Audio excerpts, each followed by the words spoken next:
Serious asthma events with fluticasone plus salmeterol versus fluticasone alone. The safe and appropriate use of long-acting beta-agonists for the treatment of asthma has been widely debated. This study was designed to evaluate the risk of administering the LABA salmeterol in combination with an inhaled fluticasone propionate.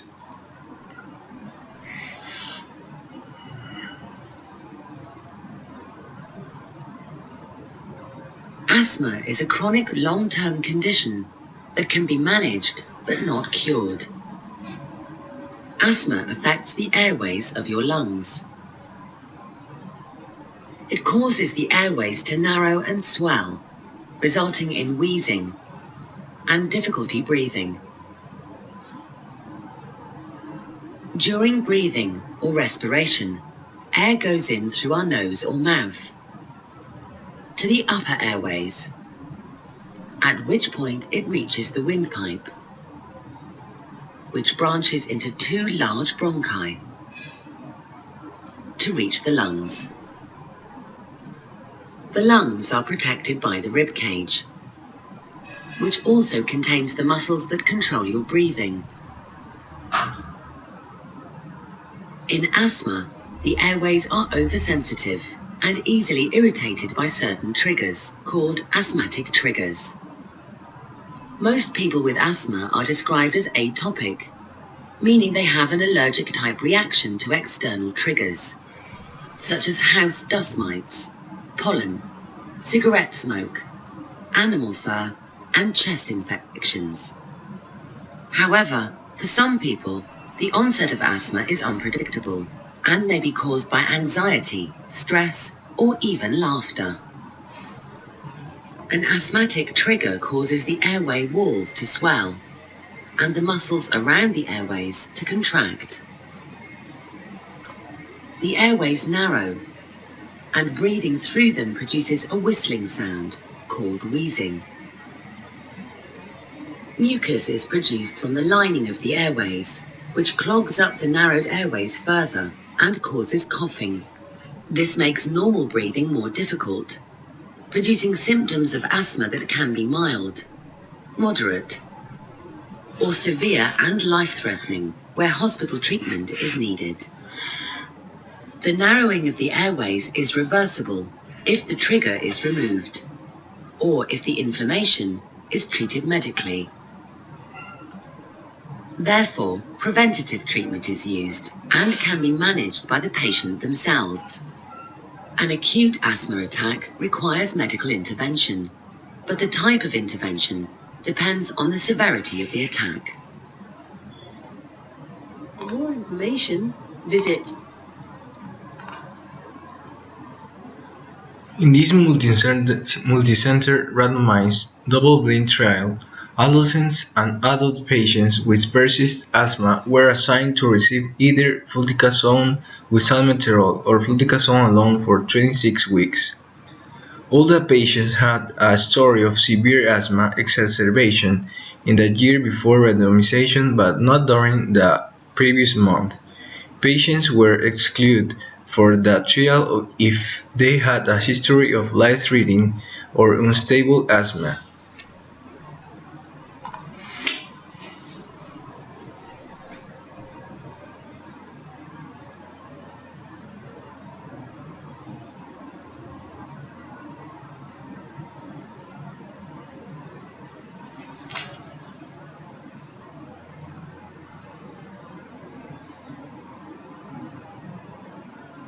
Daniel Kahn is a 6th grade student at Amana Academy.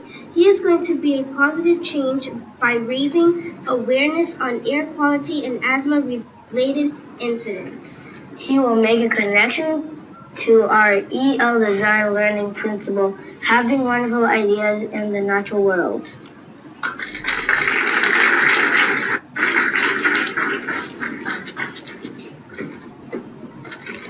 You can grow up to do anything you want to do.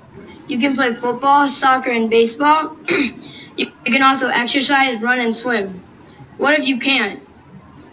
What if you are at risk whenever you run too fast or cheer too hard? What if you have asthma? Hello, my name is Daniel Khan, and today I will talk about ways to reduce the chances of getting asthma. This inspired me when I met a friend named Kai and found out he had asthma. This was not a surprise to me because I knew lots of people who had asthma. The surprise to me was when Kai and some other kids told me how they got asthma. They told me the two major ways people get asthma: genetically, which is passed down by a family member, and breathing polluted air. After school, I did research about asthma, and then I found a third cause. It is exposure to tobacco or wood smoke, which is basically smoking of any type, according to eMedicine Health. So now we know the three major causes of asthma. Well, what do they do?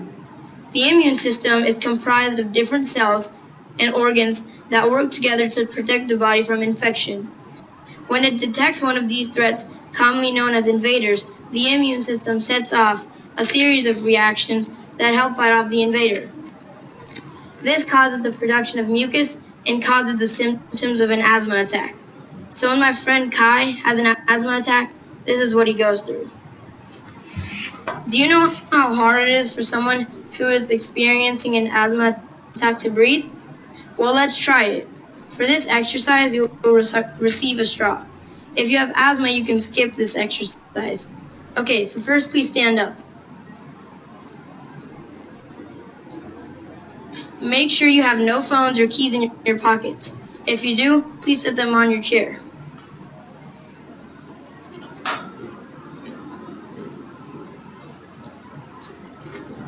Now step to the right.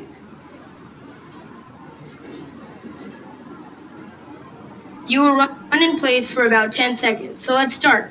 1, 2, 3, 4, 5, 6, 7, 8, 9, 10. Okay, please hold your nose and try to breathe through your straw. This will only work if you breathe through your straw, not your nose.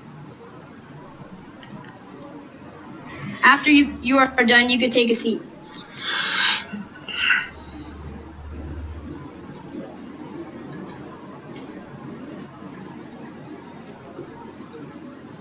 Now, how did you feel? For me, it felt really hard to breathe. Well, this is what people go through when experiencing an asthma attack. Wouldn't it be nice to help people with asthma avoid having attacks? Not only people with asthma will be affected, but people who don't have asthma can be helped too. How? Well, as you know, one cause for asthma is breathing polluted air, and we have a very bad pollution problem.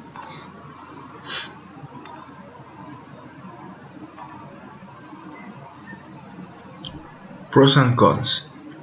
Prevent wheezing, freeing bronchospasm, relax and open airways, diarrhea, headache, and fatigue.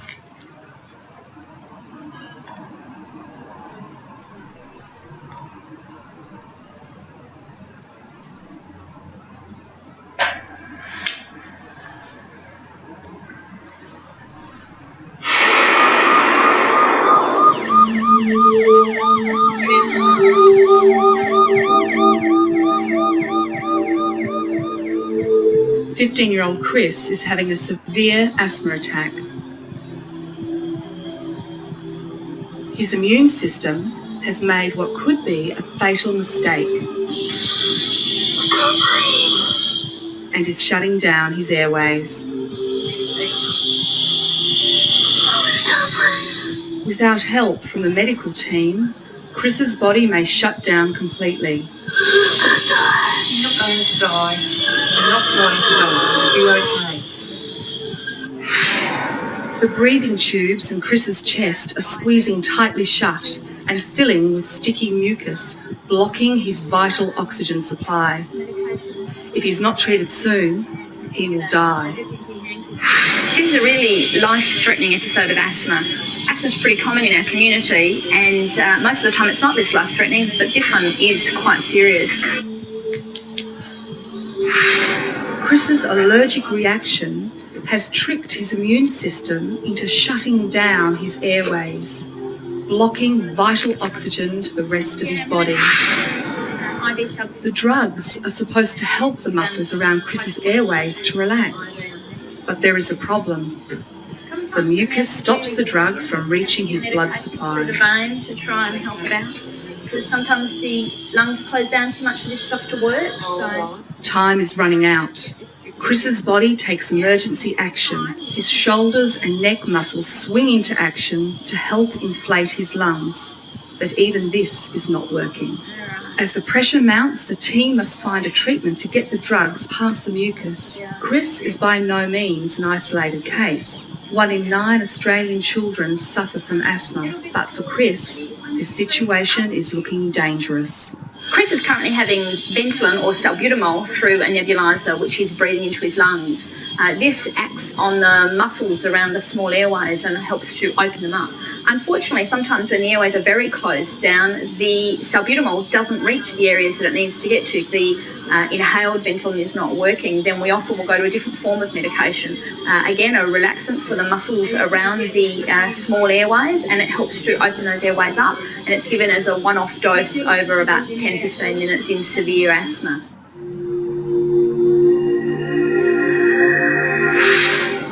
Inside Chris's body, the airways start to open as the drugs take effect. Air finally returns to Chris's lungs, inflating the 300 million tiny air sacs. Chris, feeling a bit better? At last, he can breathe. Chris seems to be feeling a lot better now. The intravenous medications seem to have taken effect. He still is very tired because he's been working very hard with his breathing, but we're a lot happier with his clinical progress now.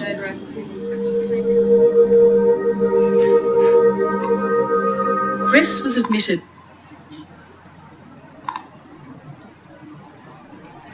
The use of a single inhaler fluticasone propionate and salmeterol is associated with higher costs compared to another alternative preventive therapy in asthma.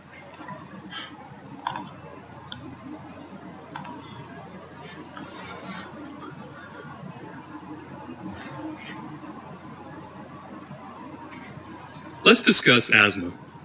Asthma leads to increased airway reactivity, bronchoconstriction, obstruction, and in severe cases, respiratory failure. It primarily affects the small airways. Normal small airways are composed of a smooth muscle cell ring, mucosa, and mucus, which is produced by cells in the mucosa. Acute asthma is due to exposure to an environmental trigger, something like dust, animal dander, pollen, smoke, even exercise or respiratory infection. There are 2 immune response pathways that contribute to asthma symptoms. The first response is rapid and is due to mast cells that are found in the mucosa. Mast cells have IgE molecules on the surface.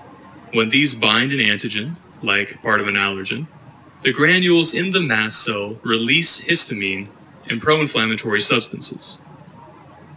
There is also a second delayed immune response. Helper T cells also bind the allergen and release pro-inflammatory cytokines that stimulate B cells to release more IgE and recruit both neutrophils and eosinophils to the mucosa. As these cells arrive, the mucosa becomes inflamed and further enlarged, which causes both increased airway reactivity and worsened obstruction. This second immune response peaks 4 to 12 hours after allergen exposure.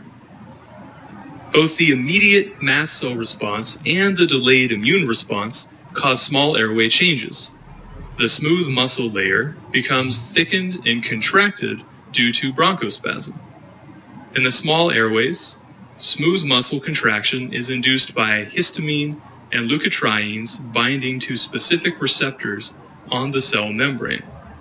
When bound, a series of intracellular events occur, ultimately increasing calcium, which promotes contraction, or bronchospasm.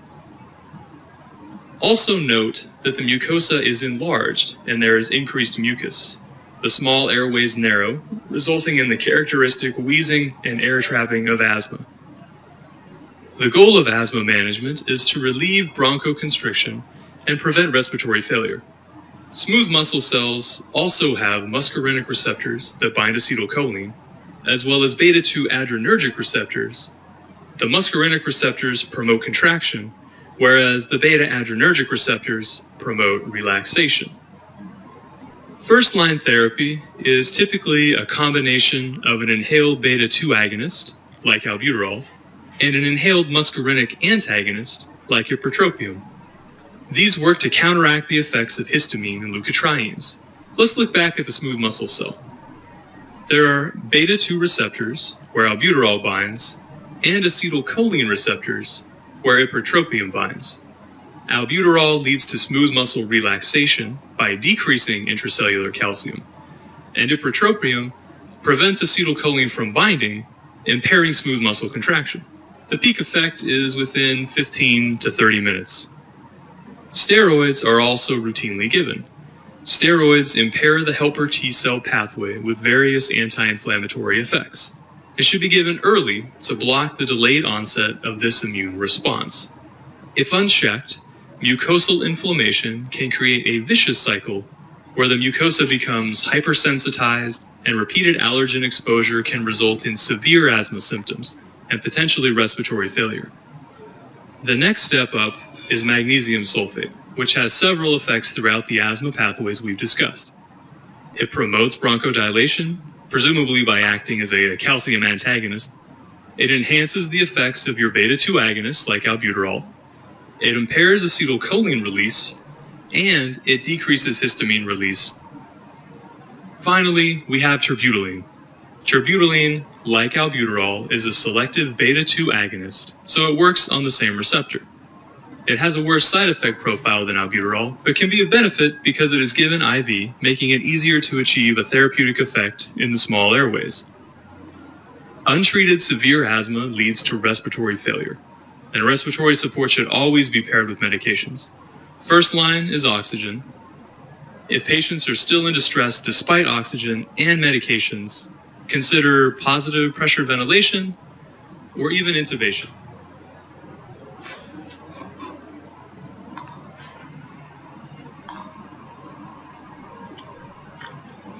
Patients who received salmeterol in a fixed dose combination with fluticasone did not have a significantly higher risk of serious asthma-related events than did those who received fluticasone alone.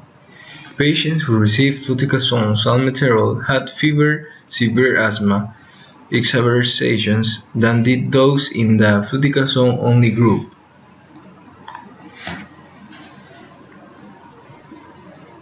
Morning, ladies and gents. Thank you. Ladies and gents, welcome. My voice is a little hoarse today. It's because of the Brisbane Roar Grand Final yesterday. So bear with me on that fact. So my name is Patrick Bowen. I'm the CEO of the Asthma Foundation of Queensland. On behalf of the Board of Directors and Foundation staff, we've worked extremely hard to bring you this event. It's my great pleasure to welcome you to the Foundation's 2014 World Asthma Day Symposium. I would like to take this opportunity to thank our principal sponsors, AstraZeneca, for their generous support, which has enabled us to bring this symposium to you. Thank you also to Bird Healthcare, Novartis, and all our exhibitors here today. It would be remiss of me not to mention our national body, Asthma Australia, who continue to work dynamically with our team to revive positive health trends for people with asthma and to ensure asthma remains a national health priority now and into the future. Whilst many of you will know that Asthma Foundation Queensland has delivered a health professional symposium to mark World Asthma Day for a number of years, 2014 represents the first year the symposium is being held nationally. Over the next week, each state foundation will be holding a symposium, ensuring this fabulous initiative now benefits health professionals throughout the country. Asthma is a significant public issue throughout Australia. There are varying levels of severity and different levels of self-management in asthma control. As we all know, asthma is a manageable condition. With effective treatment, the majority of people with asthma will enjoy a normal and healthy life. However, asthma continues to have a significant impact on the lives of people with asthma and their caregivers. Many with poorly controlled asthma primarily see it as a physical health issue, with few thinking that it has other impacts on their life. Whether it's taking time off work or not being able to run around with the kids, symptoms from uncontrolled asthma have a major greater impact